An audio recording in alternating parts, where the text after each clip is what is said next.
दोस्तों आखिर फाइनली वो समय आ ही गया जिसका हम लोगों को बहुत ही बेसब्री से इंतजार था। यूपीपीएससी आरओ यारो प्रीलिम्स एग्जाम 2025 का रिजल्ट आ चुका है।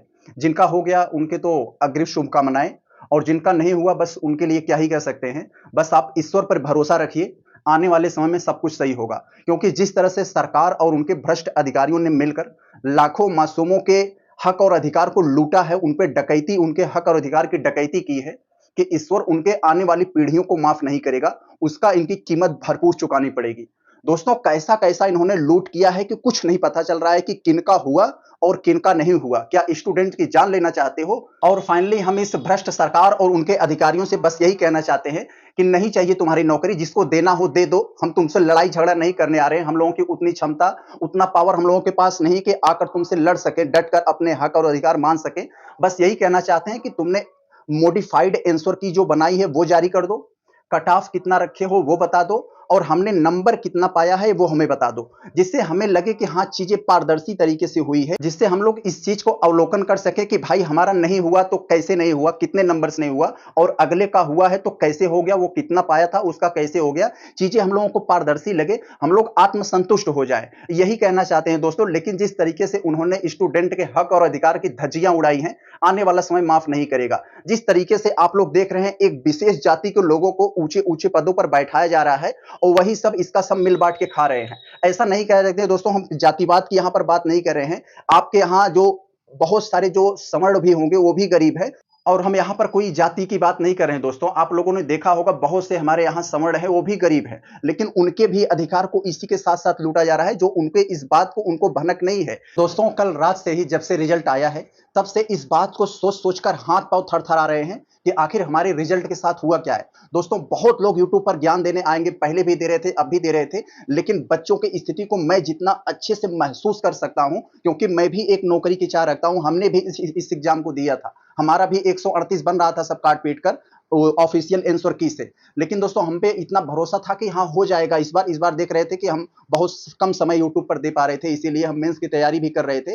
तो दोस्तों इस बात को अंदर खाए जा रहा है हमें कि आखिर हमारे रिजल्ट के साथ हुआ क्या है। हमें जब तक चीजें वो पारदर्शी तरीके से नहीं पता चलेगी, मॉडिफाइड आंसर की नहीं पता चलेगा और कट ऑफ नहीं बताओगे, हमारा नंबर नहीं बताओगे, तो हम कैसे आत्मसंतुष्ट होंगे, हमें कैसे आप पर भरोसा होगा, कैसे ये सरकार हमें पारदर्शी लगेगी। यही बात है दोस्तों, हमें बहुत इस बात की चिंता सताई जा रही है कि हाँ जिन लोगों ने 6-7 हजार लोगों को अपने अंदर लिया है वो कितना पाए हैं, उनका नंबर क्या है, क्यों वो अंदर आ गए, और हमारा क्या नंबर है क्योंकि हम पीछे रह गए। इस बात को हमको दोस्तों अंदर से खाई जा रही है। माथा मेरा जैसे झंझना रहा है, कुछ समझ में नहीं आ रहा है क्या हो रहा है। क्योंकि दोस्तों मैं समझ रहा हूँ 4 साल से 5 साल से बच्चे यहाँ पर इलाहाबाद में या फिर अलग अलग जगहों पर तैयारी करते हैं, किस परिस्थितियों में तैयारी करते हैं। एक छोटे से रूम में घर के अपने माँ बाप का लाडला होता है, कितना उसे मान दुलार सम्मान मिलता है, लेकिन यहाँ आकर सब कुछ वो अपनी जवानी को कुर्बान करके किस तरीके से वो एक नौकरी के लिए अपनी पूरी जवानी को कुर्बान कर देता है। लेकिन ऐसे सरकार और उसके भ्रष्ट अधिकारियों ने जिस तरह से उसके जिंदगी पर, उसके सपनों पर डकैती डाल रहे हैं, डकैती नहीं कह सकते हैं, लूट कर रहे हैं,